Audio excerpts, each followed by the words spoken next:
In the quiet suburban neighborhood of Maple Glen, the lawns were always trimmed, the mailboxes freshly painted, and the air perfumed with the scent of evening jasmine.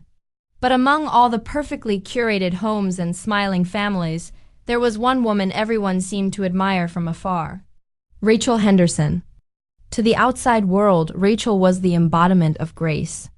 With her soft voice, warm laugh, and a face that seemed to glow without effort, she appeared to glide through life with ease.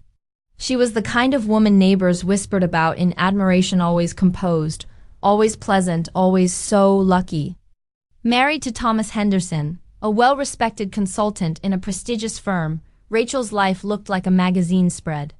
Their two children, Emily and Jonah, were polite and well-dressed, often seen riding their bikes or walking the family's golden retriever down the tree-lined sidewalks. Thomas, with his charming smile and pressed suits, was the man who brought flowers home every other Friday and never missed a neighborhood gathering. Together they were the kind of couple people pointed to and said, "Now that's what happiness looks like." Every morning, Rachel made breakfast from scratch, fluffy scrambled eggs, pancakes in fun shapes, fresh fruit in glass bowls. She packed handwritten notes in her children's lunchboxes and never forgot a school event or recital. Her planner was always full but never chaotic, her home always warm but never messy. She was that friend who remembered birthdays, who sent thank you cards, who showed up early to help and stayed late to clean up. Yet, even in her own mind, Rachel didn't see herself as extraordinary. She saw herself as doing what any good wife and mother would do, what she had always been taught to do.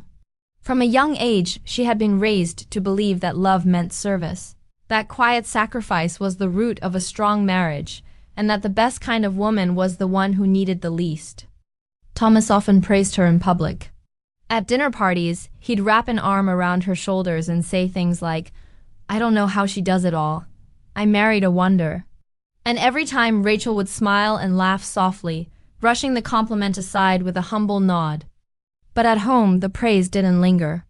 It floated through the air like a feather, barely touching the ground before it vanished.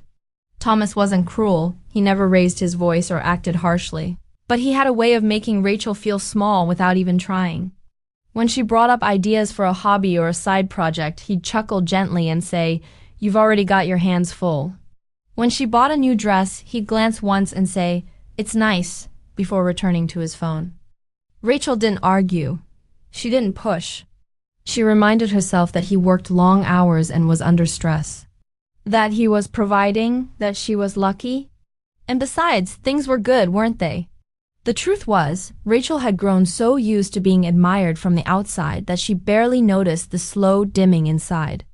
Her dreams were folded neatly and tucked away in drawers, her opinions kept soft and agreeable. She was not unhappy, not exactly. But she was fading.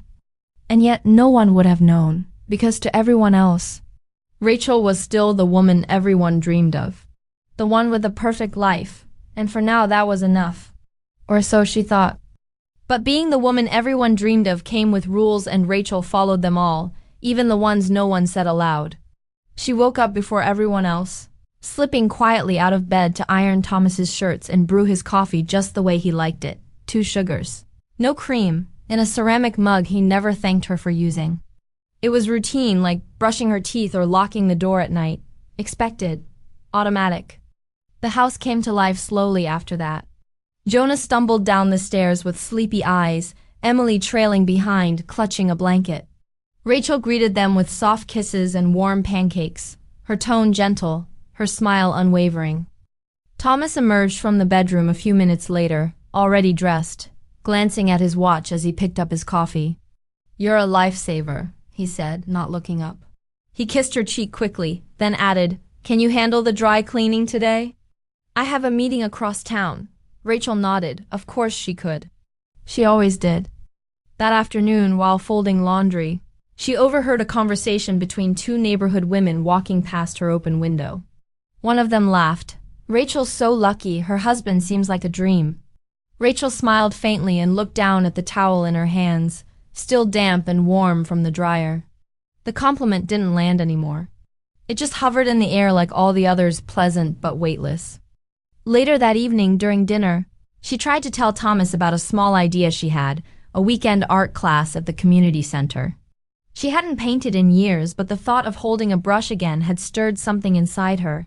He listened while chewing, then said, "That's cute. But Saturdays are packed, remember? Emily has ballet and Jonah's soccer. Let's be realistic." Rachel nodded and returned to her meal, stirring her mashed potatoes slowly. Realistic. That word had become the quiet lid placed on all her daydreams. After the kids were in bed, she stood by the kitchen sink, watching the moonlight touch the top of the maple trees. Her hands were wet from rinsing dishes, but she stood still, unmoving for a long time. It wasn't anger she felt, not even sadness, really. It was something quieter, the soft weight of disappointment that had no name. And still, she whispered to herself, "Things are good. They're just ... full." But deep down, a whisper answered back. Full doesn't always mean fulfilled. And that whisper would return again.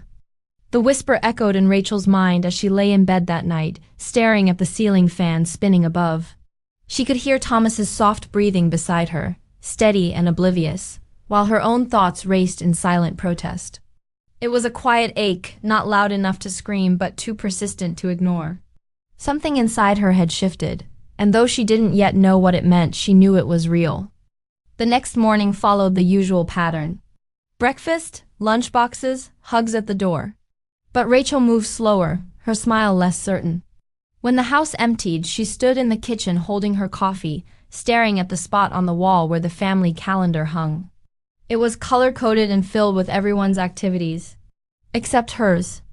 She opened her laptop and searched the community center's website again. The watercolor class was still accepting late registrants. Her finger hovered over the sign-up button.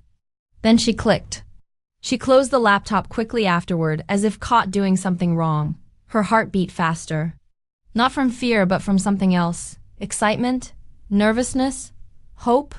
It had been so long since she'd done something for herself, she almost didn't recognize the feeling. The class met Saturday mornings at 9 a.m. She hadn't told Thomas yet. A small voice inside her asked why she needed to. She told herself it was just a trial class, nothing serious, nothing disruptive. But when Saturday came, Rachel dressed before anyone else. She put on a simple blouse and jeans, brushed her hair into a soft bun, and packed her old sketchbook in a tote. She made breakfast for the kids and left a note for Thomas on the kitchen counter. Taking a short class. This morning, be back by noon. She hesitated before walking out the door. Would he be upset? Would he think she was being selfish? Then she thought of her reflection from the night before. Eyes tired, smile stretched too thin, and she stepped out.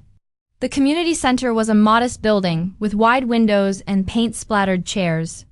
Rachel entered quietly, unsure where to stand, until a woman with curly gray hair welcomed her with a warm smile. First time? Rachel nodded. First time in a long time. The room filled quickly with others. Young professionals, retired hobbyists, and a few women around her age. As the instructor gave directions, Rachel dipped her brush into water and watched the pigment bloom on paper. The sensation of color flowing from her hand stirred something she hadn't felt in years. 2 hours passed in what felt like 20 minutes. When she returned home, the house was bustling. Thomas was helping Jonah with a model airplane at the dining table, and Emily was watching cartoons. No one had noticed the note she left. No one had noticed she was gone. "You're back early," Thomas said casually, not looking up. Rachel forced a smile. "Yeah, it was just a class." He nodded. "Cool. Can you start lunch?" She blinked. The joy she'd felt an hour ago dimmed slightly but didn't vanish.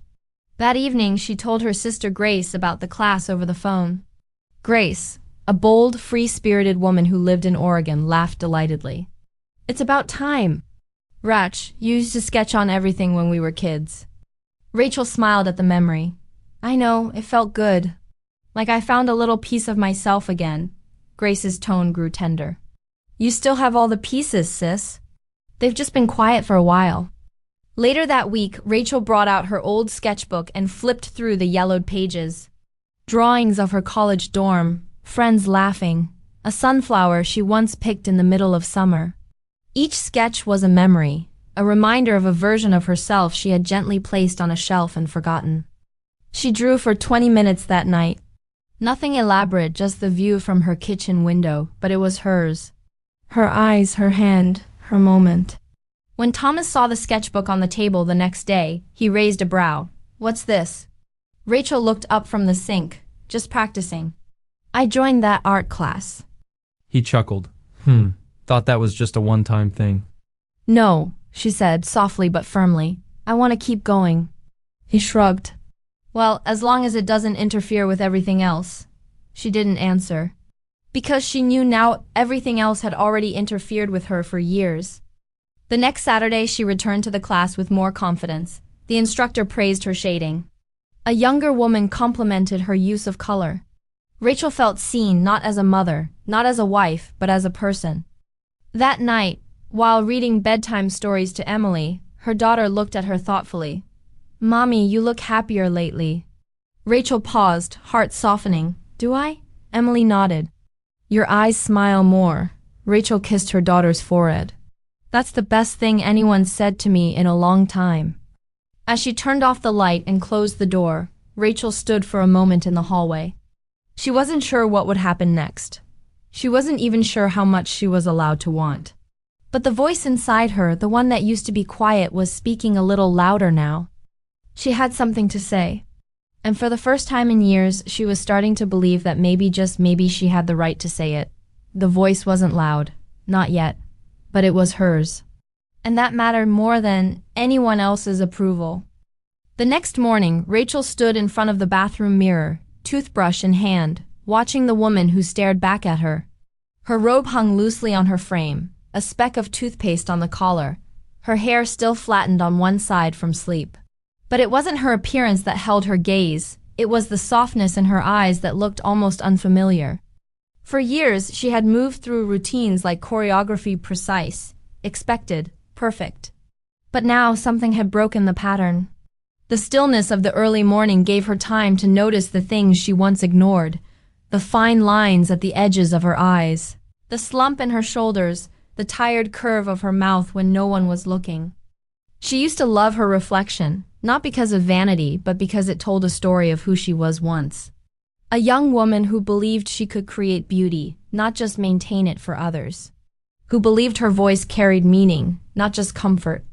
Rachel set the toothbrush down and wiped the mirror slowly with the edge of her sleeve. The woman in the mirror didn't look defeated. Just quiet, thoughtful, waiting. Later that day, while sorting laundry in the bedroom, Rachel found an old shoebox tucked beneath her side of the bed. Inside were forgotten keepsakes, ticket stubs, Polaroids, a faded program from a college art show where her name had once been printed in bold. She sank onto the edge of the bed, pulling out a photo of herself from that night, standing next to one of her large, abstract paintings, smiling brightly, wearing a red scarf that had since disappeared. Her cheeks were flushed with excitement. Her eyes shone like they held a secret only she knew. She didn't recognize that version of herself. Not completely, but she missed her.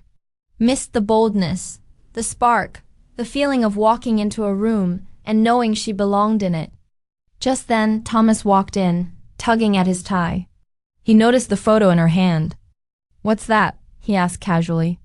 "Just an old show I did back in college." He peered at it for a second and smiled politely. "You had such big dreams back then." The words weren't meant to be cruel, but they landed like a pin in a balloon. Rachel set the photo back in the box without replying. That night, as the kids watched a movie downstairs, Rachel stood in the hallway outside their bedroom. Her eyes drifted to the mirror once again. This time, she brought the red scarf from the photo, found crumpled in the box, and draped it around her neck. It smelled faintly of lavender and dust. But when she looked at herself, something flickered. Something real. She smiled, not the practiced kind she wore for others, but a small, private curve of her lips meant only for herself. The following week, Rachel began waking up 15 minutes earlier, not for chores or checklists, but to sit by the window with a cup of tea and sketch. The world outside looked different in the morning light. Softer, quieter, more forgiving. Like it was waiting for her to come back to it. Emily wandered into the kitchen one morning, rubbing her eyes. "Are you drawing again?" Rachel nodded. "Just a little." Her daughter looked curious. "Why did you stop?" Rachel thought for a long moment. Because I thought it wasn't important anymore. Emily tilted her head. But it makes you happy. It does. Rachel smiled, brushing a strand of hair from her daughter's face. And I think I forgot that happiness matters too. At the next art class, Rachel brought one of her college sketches to share with the instructor. The teacher, an expressive woman named Mona, gasped with delight.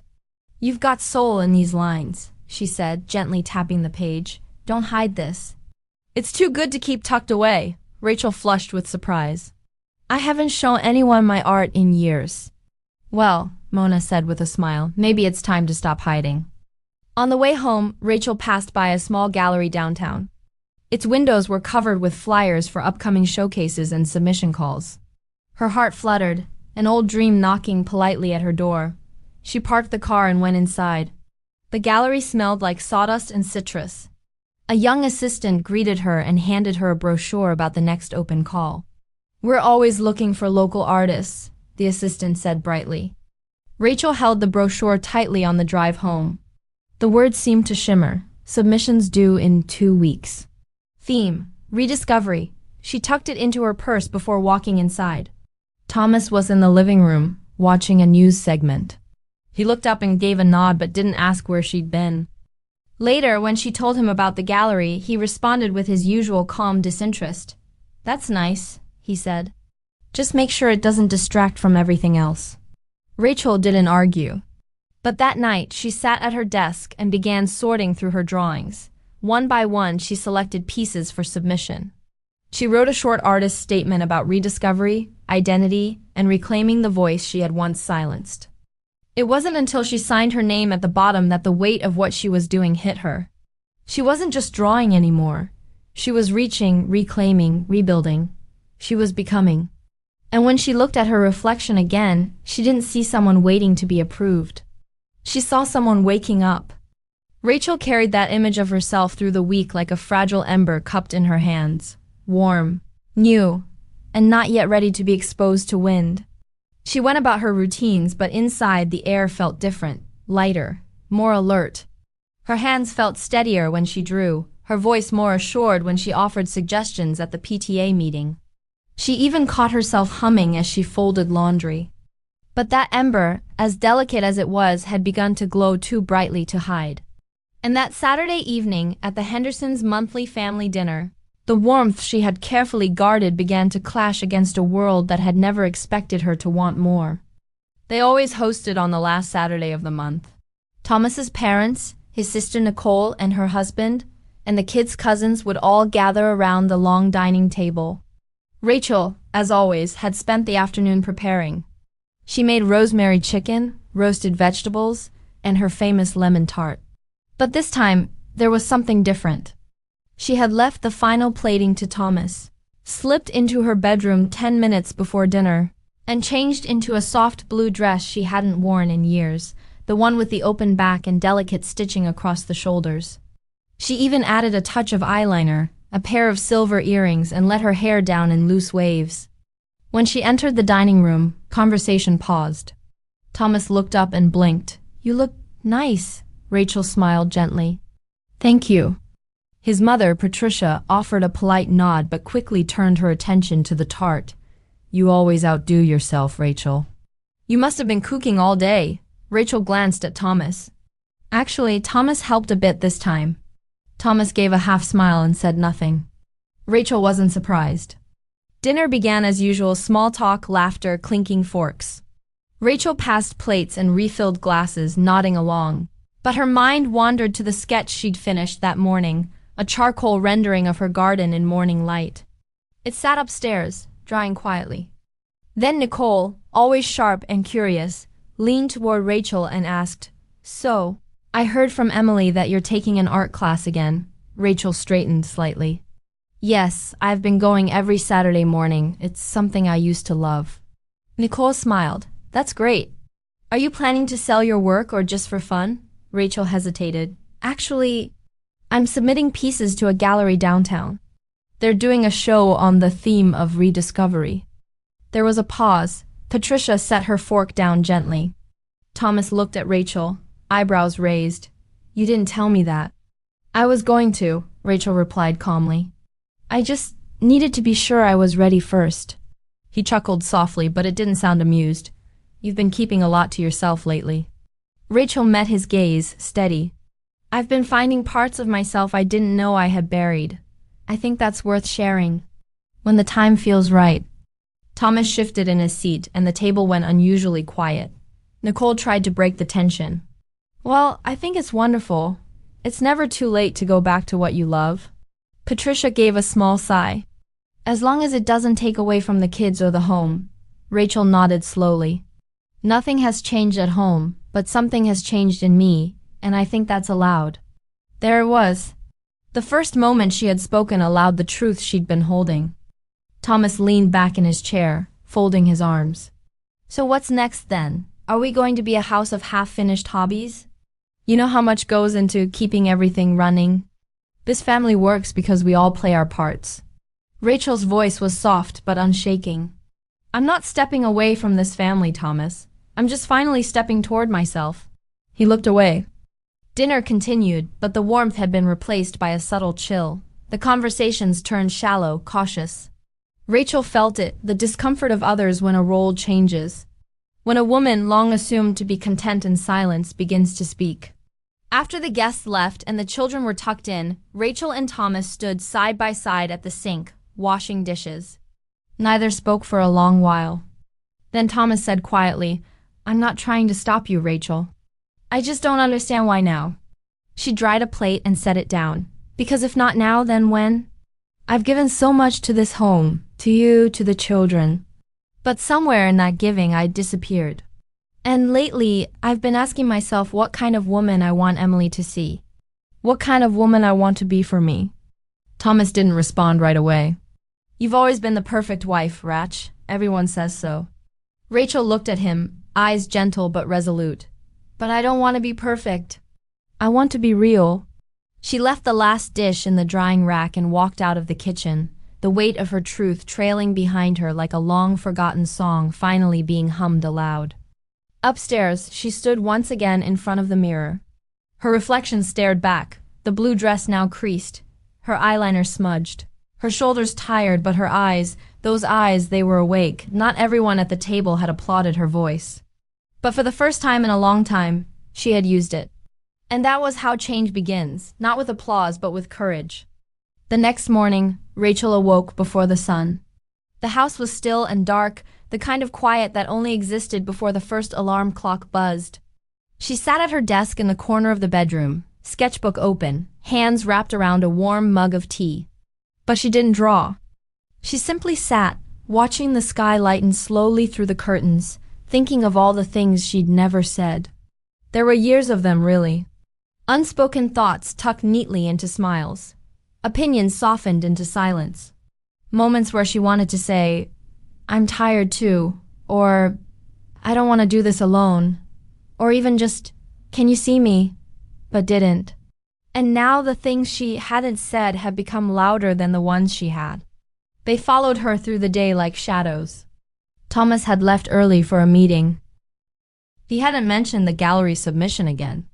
Not in anger or support, just absence. And Rachel wasn't sure which felt worse. Later that morning she met Grace, her sister, at a nearby cafe. They hadn't had a one-on-one in weeks. You look different, Grace said as they hugged. Calmer, lighter.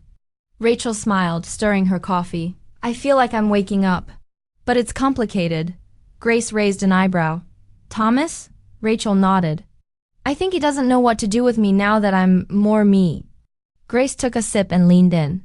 And what do you want to do with you? Rachel looked out the window, her fingers tapping the mug. I want to stop apologizing for existing. For needing more than laundry and dinners and perfect holidays. I want to stop shrinking myself to make others comfortable.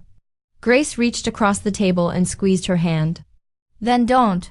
You don't owe anyone that. When Rachel returned home, the house was unusually quiet. She walked through the rooms slowly, her hand grazing the hallway walls like she was seeing the space for the first time. The living room, with its pristine cushions and carefully arranged picture frames, looked more like a showroom than a home. Her own touches little bursts of color in throw pillows, books stacked unevenly, felt small against the overwhelming order of everything else. She wandered into the garage, where they stored things they didn't want to throw away, but didn't know where to keep. In a dusty bin marked college, she found her old portfolio case. Opening it was like releasing a breath she hadn't realized she'd been holding. Her charcoal pieces, some faded, others still vivid, lay neatly inside. There was one sketch of her younger self sitting cross-legged on the dorm floor, surrounded by canvases. She looked fearless. Rachel carried the portfolio upstairs and set it on the kitchen table. When the kids returned from school, they noticed. "Did you draw all of these?" Emily asked, wide-eyed. "I did. A long time ago." Jonah flipped through a few pages. "You should hang them up." Thomas came home late that evening.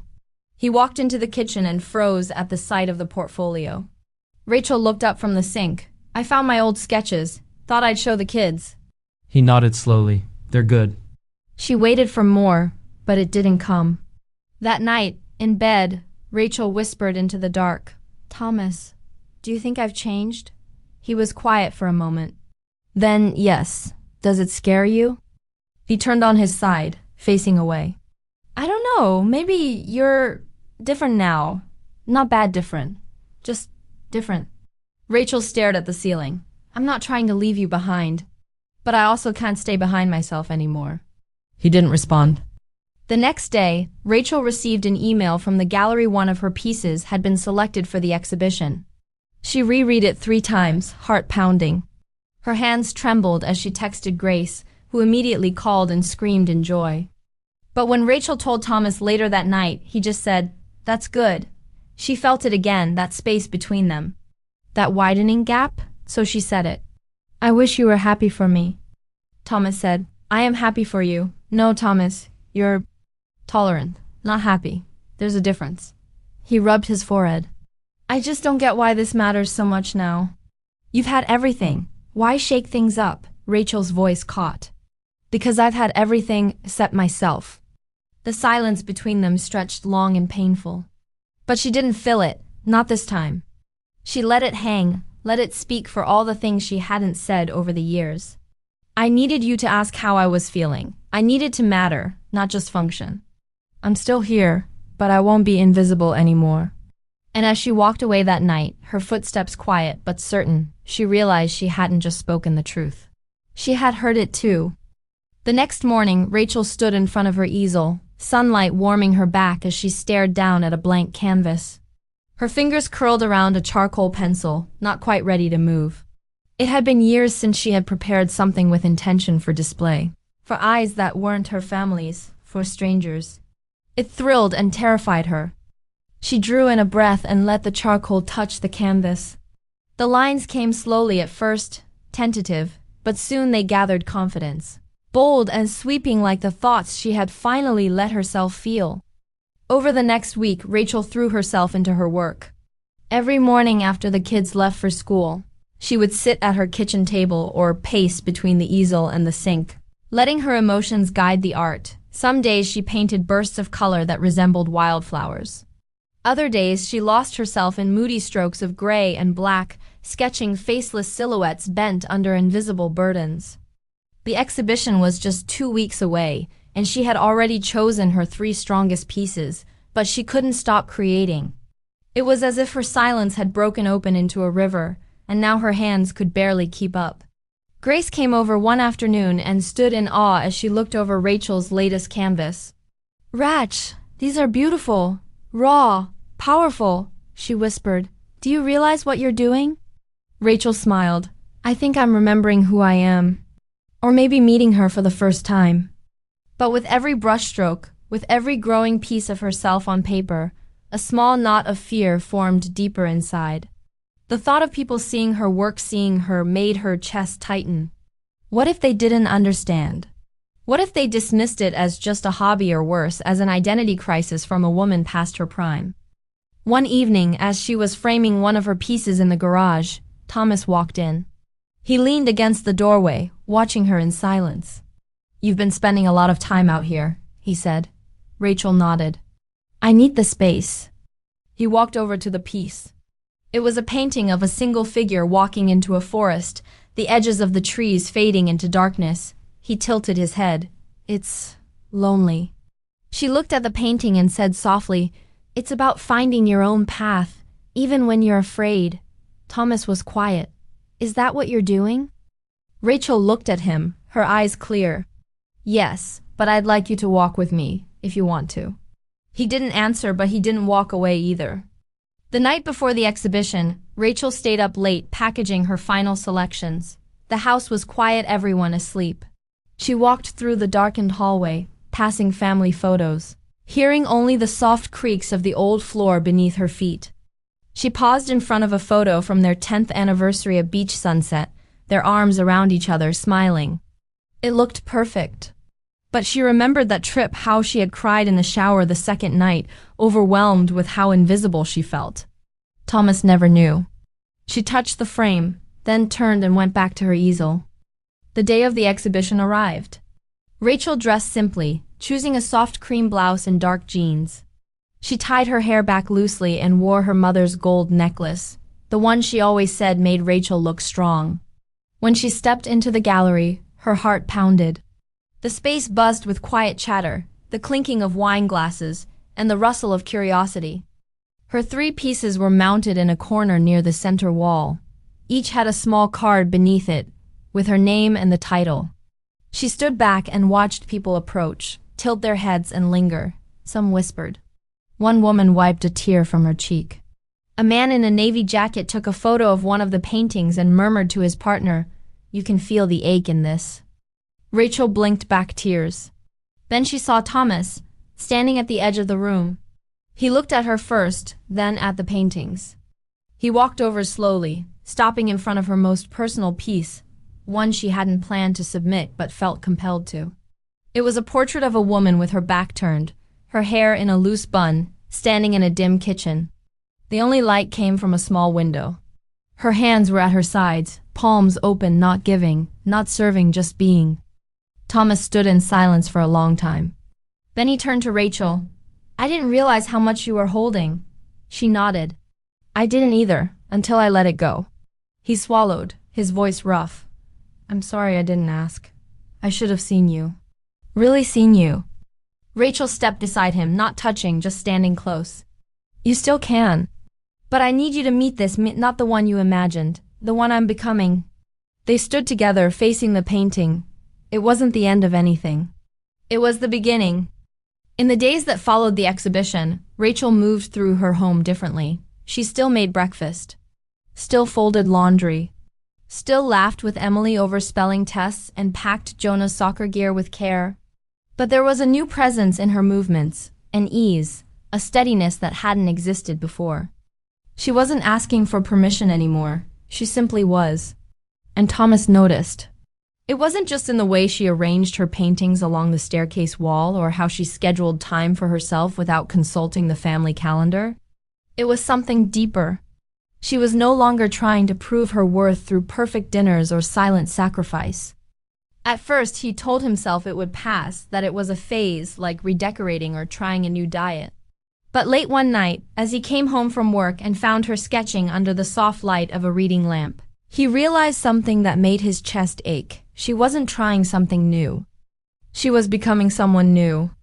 And he wasn't sure where he fit in that story anymore. "I liked your last painting," he said as he poured himself a glass of water. Rachel looked up from her sketchbook. "Which one? The one with the door?" "The one barely open." She smiled faintly. "That one's called Almost." Thomas said. "What's it about?" She paused. "It's about the moment before everything changes. When you still have time to decide if you'll step through or walk away." Thomas nodded but said nothing more. The next morning, Rachel received an invitation to be part of a local artist collective. They wanted to feature her in a community exhibit. She was thrilled. She printed the email and left it on the kitchen counter, next to the grocery list, just in case Thomas wanted to read it. He didn't mention it all day. By evening, she asked, "Did you see the invitation?" Thomas glanced up from his phone. "Oh, yeah, I saw it. And? I mean, it's great that people are noticing your work. I just hope it doesn't take up too much of your time. You've been so busy lately." Rachel inhaled quietly. Busy isn't bad, Thomas. Busy means I'm doing something I love. He sighed. I just don't want the house to feel different. She met his gaze, but I'm different. And pretending otherwise doesn't change that. He looked away, the silence stretching longer than either of them liked. That night, Rachel sat on the back porch alone. The stars were bright, and the wind rustled the trees gently. She closed her eyes and listened to the night. It didn't ask her to explain herself. It didn't question her change. It simply accepted her as she was. Inside, Thomas lay awake.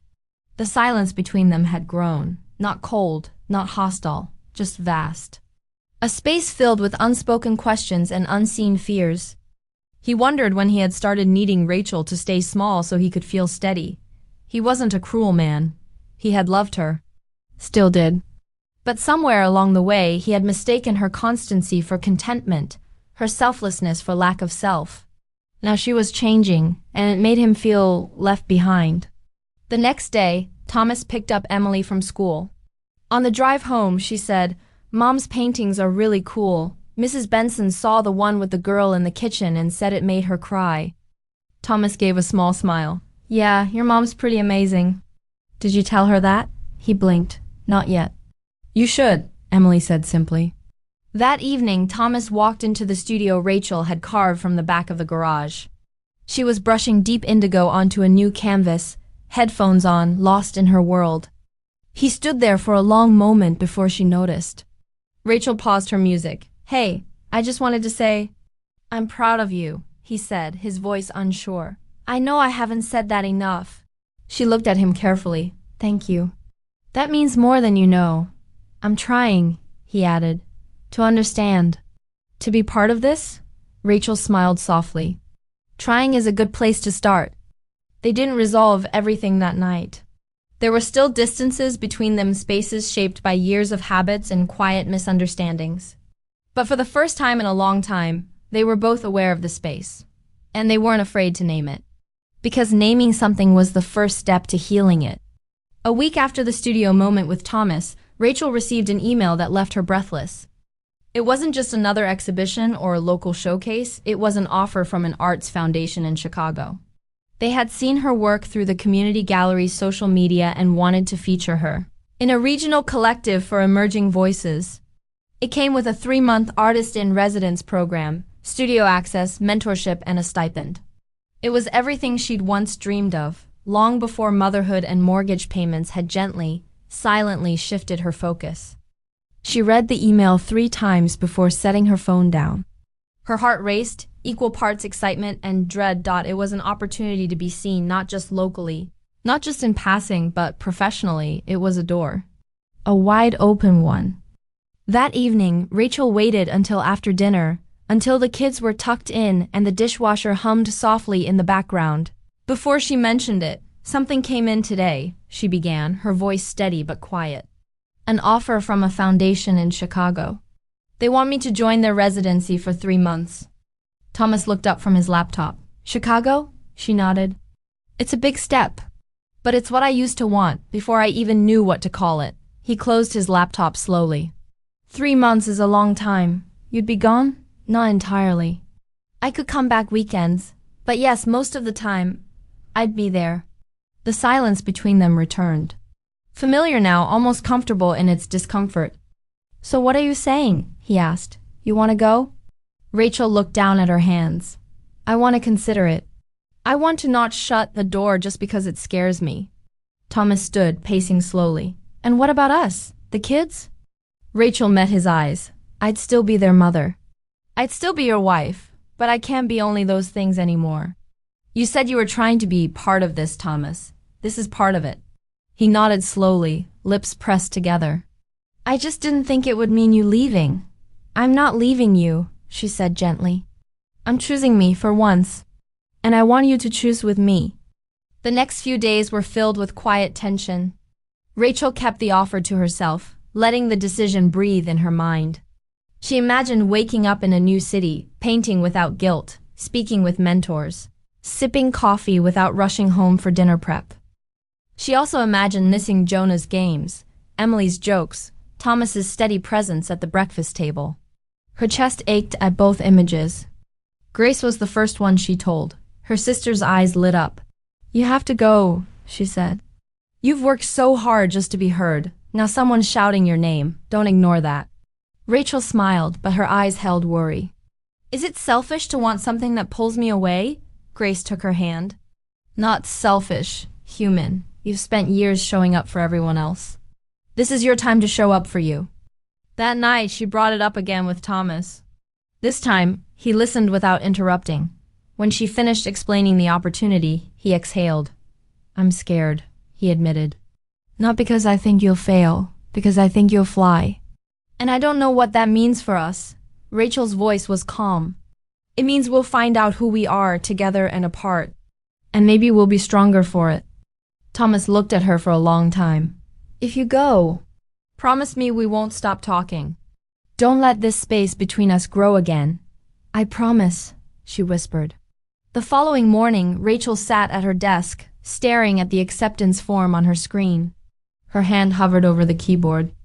Then she typed, I accept. As she hit send, a tear rolled down her cheek, not from sadness. From the weight of saying yes to herself. It wasn't just a choice to go. It was a choice to become. Rachel had thought the hardest part would be telling Thomas. But as she stood in the kitchen packing her travel bag for a weekend orientation in Chicago, she realized it was the children who made her heart feel the heaviest. Jonah, 11, was quiet at dinner. He pushed peas around his plate and didn't look up much. Emily, always full of chatter, was uncharacteristically subdued. She leaned into Rachel's side as they watched a movie together, her little fingers twisting the hem of Rachel's sweater. Rachel waited until bedtime. She tucked them in like usual, brushing Jonah's hair back from his forehead, then sitting beside Emily to read a chapter of her favorite story. When the lights were dimmed, she sat on the edge of Emily's bed and took a breath. Mommy's going on a trip soon, she said softly. Just for a few days to start. Remember that art show I told you about? Emily nodded sleepily. Well, some people there really liked my paintings. And they invited me to come work with other artists in Chicago for a little while. Emily blinked. Like a school for painting? Sort of, Rachel smiled. It's a special place where I can learn and grow. Are you leaving forever? Emily's voice trembled. Rachel's heart ached. No, sweetheart, never forever. Just a little time away. I'll call every night, and I'll come home to visit on weekends. But who's gonna read to me? Rachel kissed her forehead. Daddy will. And Aunt Grace said she can come help some evenings. And I'll record some of your favorite stories for you too. In the next room, Jonah listened from his doorway. Later, after the house was quiet, he slipped into the kitchen where Rachel was cleaning up. Do you have to go? He asked, not accusing. Just asking. Rachel put the dish towel down and knelt beside him. I don't want to miss a single thing, Jonah, but sometimes we have to do things that help us grow, even if they're hard. I've spent a long time being everything for everyone. And now I need to remember how to be something for me too. Jonah nodded slowly. Will you still come to my games? I'll try, I promise. And if I can't make one, I'll ask Daddy to record it so we can watch together when I'm back. Jonah nodded again, hugging her tightly. I'll miss you, Mom. She held him close. I'll miss you more. When she finally stood and looked around the kitchen, her home that had once felt like a boundary line, Rachel felt a quiet shift. The children had heard her. Maybe they didn't fully understand, but they saw her. And that made all the difference.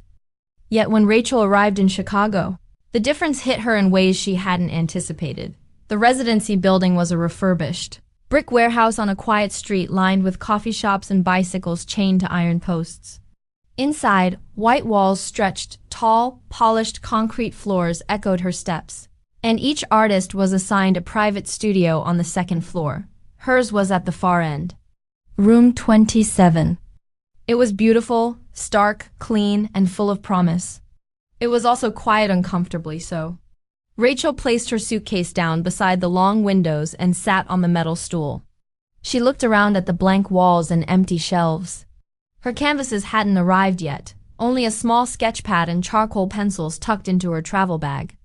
She opened the pad and stared at the paper, willing her hand to move, but the silence pressed in, louder than expected. Back home, her days had been filled with movement and noise. Jonah's laughter, Emily's singing, the clatter of dishes, even Thomas's footsteps in the hall. Here the stillness was thick. She felt it in her chest. That night in the residency apartment, she video called the kids. Emily showed her a drawing she made, and Jonah gave a short recap of soccer practice. Thomas appeared behind them, waving a quiet hello. When the call ended, Rachel stared at the dark screen. The silence returned. Again. She curled up in bed that night, feeling both proud and hollow. The next morning, she wandered through the communal studio spaces. Other artists were already at work, one sculpting abstract figures in clay, another layering paint on massive wood panels. Everyone seemed absorbed, purposeful. Rachel smiled politely, introduced herself when asked, but kept mostly to herself. She returned to room 27 and stared at her easel, still blank. By the third day, a thin panic crept in. What if this was it? What if she had fought so hard to arrive, and now had nothing to say? She messaged Grace that night. Rachel, I thought freedom would feel like flying, but it feels like floating with no ground. Grace, give yourself time to land. You're not lost, you're just in the air. Rachel smiled faintly. It helped. A little. The next morning, she brought in a tiny frame from her suitcase. A photo of her kids, snapped last fall in the backyard, laughing with leaves in their hair. She placed it on the window ledge. Then she sat and sketched. Not for the gallery. Not for approval, just for herself. A window, a chair. The shape of a jacket draped over the railing outside. And finally, a woman barefoot standing in a bare room, hands not clenched but open. It wasn't what she expected to create, but it was real. And that simple act of putting pencil to paper with no one watching cracked something open inside her. Like water finally finding the smallest split in a stone. It wasn't an explosion. It was a seep, quiet, relentless. The next morning, she poured her coffee and walked into room 27 with something close to anticipation.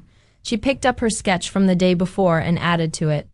She didn't stop to question if it was good. She just let it grow. A woman by a window, a single open suitcase at her feet. Rain sliding down the glass.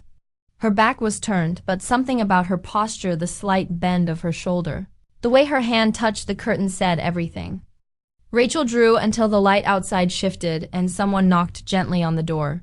It was Clara, one of the coordinators. Mail for you, she smiled, handing over a cream-colored envelope. Rachel blinked. She hadn't expected any. The handwriting was familiar. Thomas. She opened it slowly, her fingers slightly trembling. Inside was a letter long handwritten in that slightly slanted script she used to tease him about. Rachel, I didn't want to say this over a call. Words feel safer when I write them. Maybe you understand that better than anyone. The house is fine. The kids are okay. They miss you in all the usual ways. Emily asked again if you can video read her The Moon Girl tonight.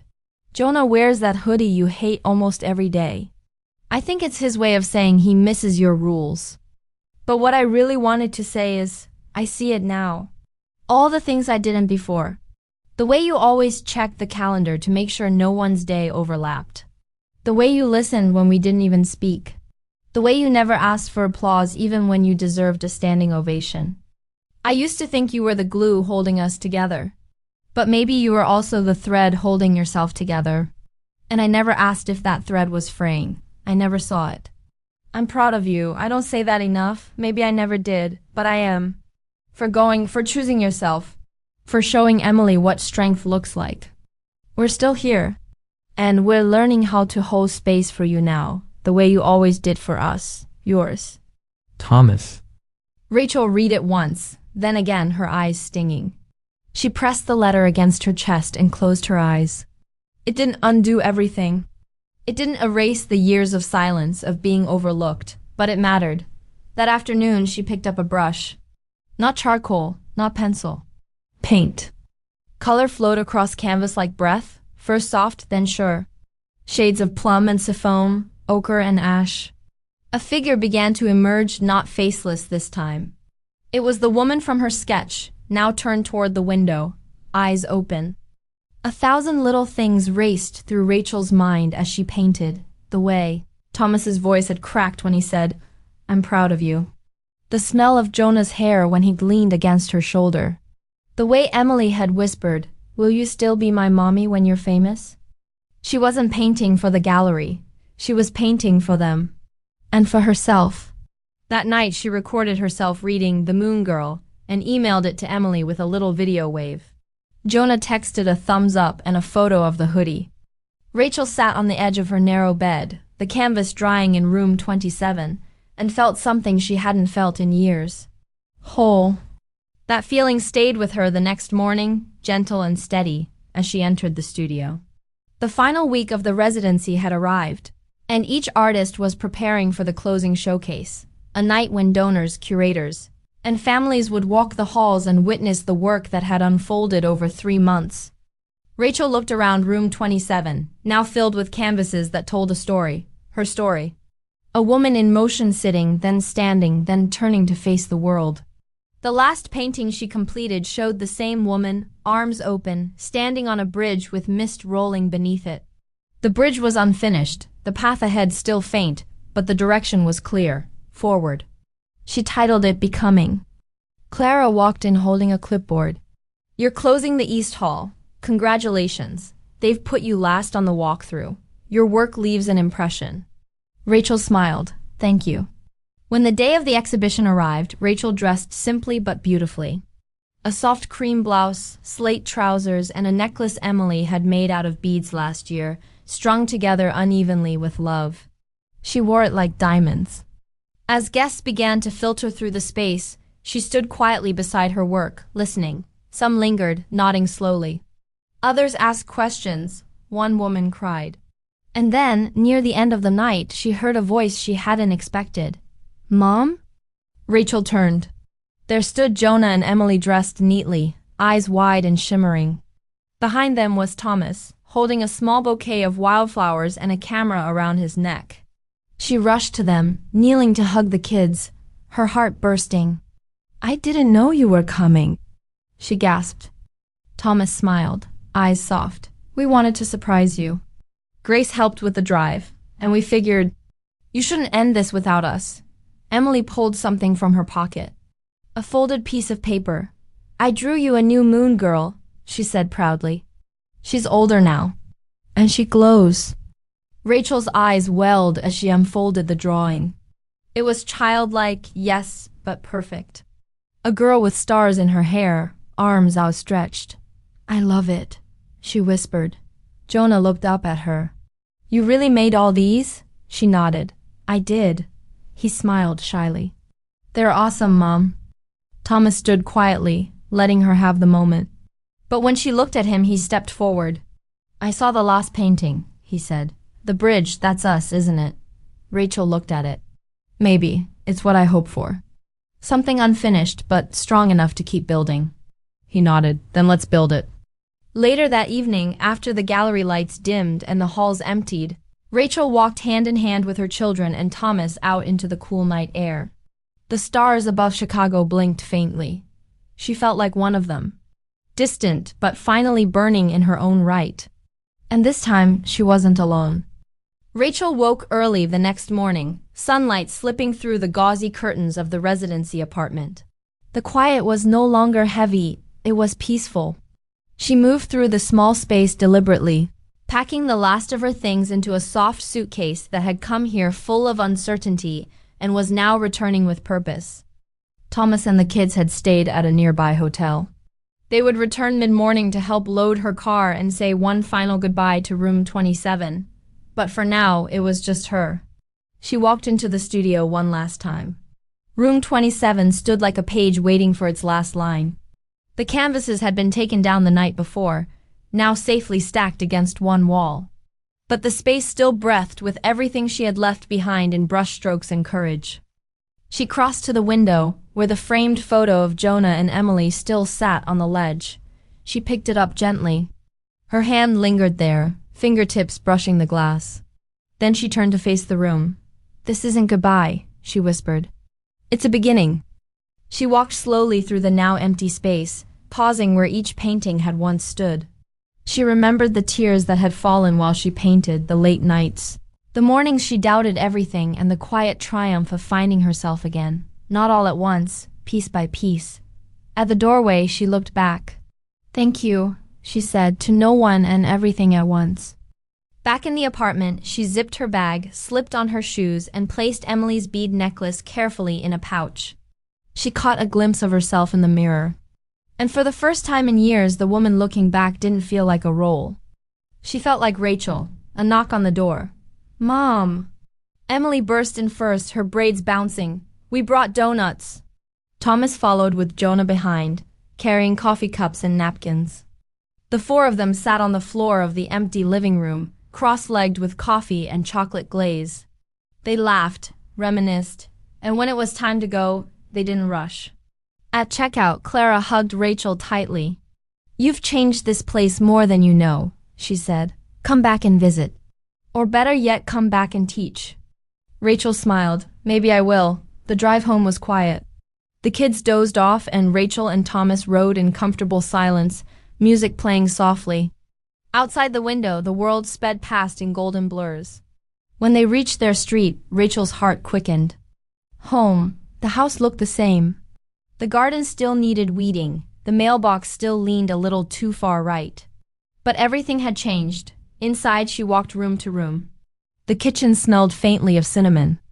Emily's drawings were still taped to the fridge. Jonah's soccer cleats sat by the back door. Her studio, the old guest room, had been cleaned out. Thomas had moved in a proper easel, a new light, and built simple wooden shelves. "I thought you might want a space of your own," he said, "not just a corner of the kitchen." Rachel touched the frame of the doorway. "I do."